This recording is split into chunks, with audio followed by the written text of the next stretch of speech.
अपने शरीर को ढीला छोड़ दो, धीरे धीरे गहरी सांस लो। अब कल्पना करो तुम समय के पार पहुंच रहे हो, एक ऐसे युग में जहां पेड़ों में जादू था, नदियां बातें करती थी और हर इंसान की किस्मत को दिशा देता था जंगल का दिल। कहानी की शुरुआत, जादुई जंगल और वह लड़का जिसने किस्मत बदल दी। बहुत पुराने समय की बात है। भारत के दक्षिण में एक छोटा सा राज्य था, कनकपुर। ये राज्य हरे भरे जंगलों से घिरा हुआ था। गांव के लोग सादा जीवन जीते थे, लेकिन सबकी जुबान पर एक ही नाम था, अर्नव। अर्नव राजा का बेटा नहीं था, वह गांव के लोहार का बेटा था। आलसी, सुस्त और सबके लिए नकम्मा। लोग कहे, ओपन कोट, अर्नव से कुछ नहीं होगा, ये बस सपने देखता है, काम नहीं करता, क्लोज कोट। अर्नव को बस एक ही चीज में दिलचस्पी थी, जंगल की तरफ देखना।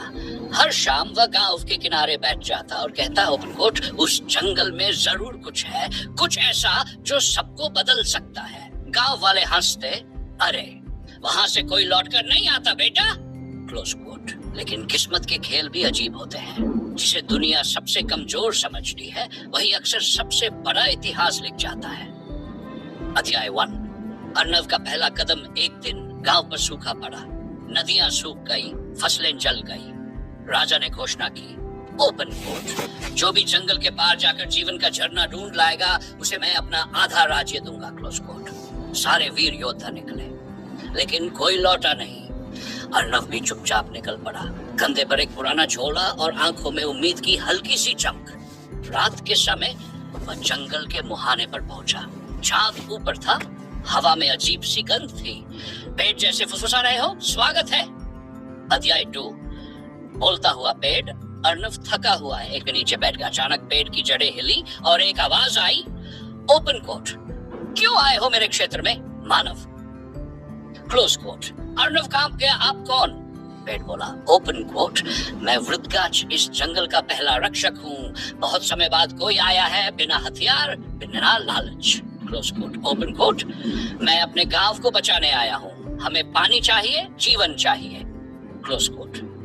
पेड़ की जड़ें चमकी, तो याद रखना बेटा, जो जंगल से कुछ लेना चाहता है, उसे पहले देना पड़ता है, क्लोज कोट।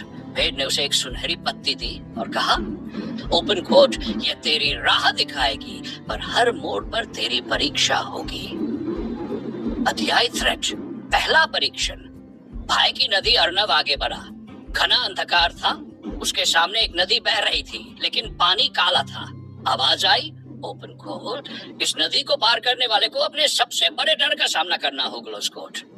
अर्नव ने जैसे ही कदम रखा, उसे अपने पिता की आवाज सुनाई दी, ओपन कभी कुछ नहीं कर पाएगा।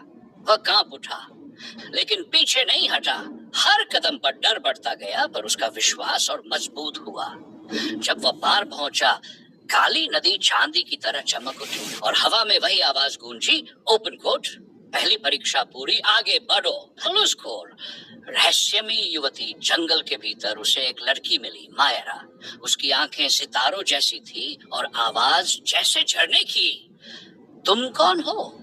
मैं इस जंगल की रखवाली करती हूँ, क्लोज कोट। मायरा ने बताया कि जंगल की जादुई शक्ति अब कमजोर हो रही है, क्योंकि जीवन का झरना शापित हो चुका है और उसे मुक्त करने के लिए चाहिए 4 तत्वों का आशीर्वाद, धरती, जल, अग्नि और वायु। अर्नव ने कहा, मैं करूंगा। मायरा मुस्कुराई। ओपन, चलो शुरू करते हैं तुम्हारा भाग्य। अध्याय 5। धरती का रक्षक, पहली मंजिल। पत्थरों की घाटी। वहां धरती का रक्षक था, गोलन, एक विशाल पत्थर दैत्य। उसने गर्ज कर कहा, ओपन कोट, मानव, तू यहाँ क्यों आया है? धरती की शक्ति मांगने, क्लोज कोट। गोलन हंसा, तो पहले अपनी ताकत दिखा। अर्नव ने पत्थर नहीं उठाया, उसने फूल लगाया। गोलन ने देखा पत्थर के बीच से फूल उगाया। वह बोला, ओठ, तू जान गया, असली ताकत तो जीवन देने में है, और उसने धरती का आशीर्वाद दे दिया। अध्याय 6। जल की आत्मा, दूसरा परीक्षण था, झील अफेलारा। वहां पानी पारदर्शी था, लेकिन भीतर कुछ चमक रहा था। एक मत्स्य कन्या उभरी, ओपन कोट, मैं जल की आत्मा हूँ, क्या तू शुद्ध है? Close coat. अर्नव ने अपने झोले से मिट्टी की मुट्ठी निकाली। यह मेरे गांव की है, सूखी हुई, इसे जीवनिया मुस्कुराई। ओपन कोट, जो दूसरों के लिए मांगता है वही सच्चा राजा बनता है। और उसने अर्णव के माथे पर जल का चिन्ह बना दिया। अध्याय 7। अग्नि का द्वार, तीसरी मंजिल थी अग्नि पर्वत। वहां लावा बह रहा था। एक अग्निदेव प्रकट हुए। ओपन कोट, तू यहाँ क्यों आया है? मैं जीवन की ज्योति मांगने। क्लोज कोट, देव बोले, अग्नि नाश भी करती है और सृजन भी। क्या तू दोनों को स्वीकार करता है? क्लोज कोट, अर्णव ने सिर झुकाया। ओपन कोट, हाँ, क्योंकि बिना विनाश के नया आरंभ नहीं। देव प्रसन्न हुए और बोले, तूने अग्नि की सच्चाई जान ली। Close coat. अध्याय 8।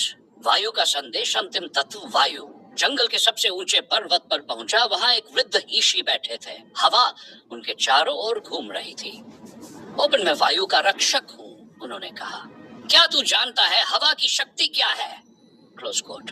ओपन कोट, हवा को न देखा जा सकता है, न रोका जा सकता है, फिर भी वही सबको जोड़ती है। Close coat. ऋषि ने मुस्कुराते हुए कहा, ओपन कोट, और अब तू भी इस संसार का हिस्सा बन गया।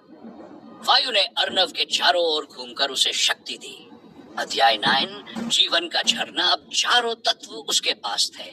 अर्णव और मायरा झरने के पास पहुंचे, लेकिन झरने के आगे एक दैत्य खड़ा था।